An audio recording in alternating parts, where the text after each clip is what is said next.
ஆமா 1500 பரிகாரம் பண்ணேன். உங்கள்ட்டையும் கேட்டிருக்காங்க காசு. ஏன் ப்ரோ என்ன ப்ரோ கம்ப்ளைண்ட் சொல்ல போறீங்களா? ஆமா.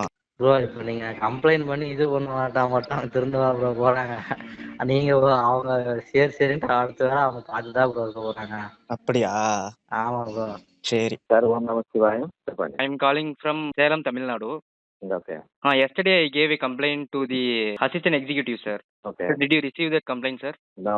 Now you have any complaint? Yes, sir. Please send the WhatsApp. Through WhatsApp. Sir, I have a query, sir. From entering and exit, sir, everywhere there placed a banner or notice. Placed your offerings in the hundi only. After puja session completed, the priest demanded rupees 101 from each and everyone as parihara dakshana. Okay. Is this unlawful? Okay. I understand. Just put a complaint in through WhatsApp. Okay, sir. Yesterday itself I gave my complaint and get my acknowledgement Yes, also. sir. Further legal proceedings only I called. Sir, I'm on camp. Just put in WhatsApp. Okay, sir. Okay, I will take action. Hello, Namaste, Srikalasa Devasthana. Sir, could you speak in Tamil or English? சொல்லுங்க sir. Tamil பேசுங்க, எனக்கு கேட்கல. சொல்லுங்க sir, உங்களுக்கு என்ன வேணும்? நான் தமிழ்நாட்டிலேருந்து கால் பண்ணுறேன். அங்கே கோயில் ஃபுல்லாக எல்லாத்துலேயும் பார்த்தீங்கன்னா ட்ராப் யுவர் ஆஃபரிங்ஸ் இந்த ஹுண்டி ஒன்லின்னு போட்டிருக்கு. அதாவது காணிக்கை தட்சணை எல்லாம் ஹுண்டியில் மட்டும் போடுங்க, மீதி அது மட்டும்தான் கோயிலோட என்டோமெண்ட்டுக்கு போகுன்ற மாதிரி போட்டுருக்கு.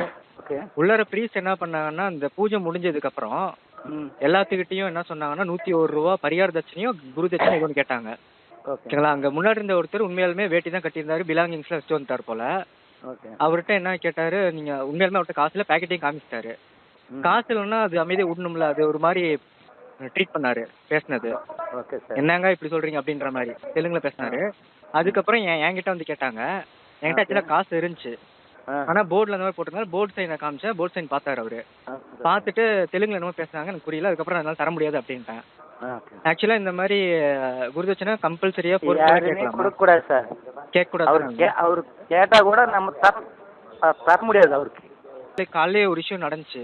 வெளியே இருக்காங்கல்ல, நான் காலைல 5 மணிக்கு வந்தேன் சார். வரும்போது உள்ளார வெளியே போர்டு போட்டிருக்கல சார், மொபைலுக்கு 5 ரூபா, பேகுக்கு 5 ரூபா, கேமராக்கு 5 ரூபான்னு டோக்கனு. முன்னாடி போகும்போது இந்த லேடி ஒருத்தங்க இருந்தாங்க, கண்ணாடி போட்டிருந்தாங்க. அதாவது கேட் நம்பர் 3. ஓகேங்களா? அவங்க இருந்தாங்க, கண்ணா பின்னான்னு காசு வாங்கிட்டு இருந்தாங்க முன்னாடி போனவங்கள்ட்டையும். சார் நீங்கள் கம்ப்ளீட் எங்கே கொடுத்தாங்க சார்? நேற்று எக்ஸிக்யூட்டிவ் ஆஃபீஸர் நம்பர் கொடுத்தாங்க. அவங்கள்ட்ட வெரிஃபை பண்ணுறதுக்கு திரும்ப ஒரு வாட்டி கால் பண்ண உங்கள் நாலேஜுக்கு வந்துச்சான்னு கொடுத்துட்டு அக்னாலேஜ்மெண்ட்டும் வாங்கிட்டேன். திரும்ப மேனேஜ்மெண்ட் உங்கள் சைடு ஒரு வாட்டி நான் கன்ஃபர்மேஷன் பண்ணுறதுக்கு இந்த வாட்டி நான் கால் பண்ணேன். Okay, thank you sir. நான் சொல்கிறேன். ஆனால் கேட்கக்கூடாதுன்னு சார் அந்த மாதிரி யார்ட்டையும். அதான் கேட்கக்கூடாது சார், யாரும் கேட்கக்கூடாது, காசு கூட தர முடியாது. Okay sir. Thank you sir.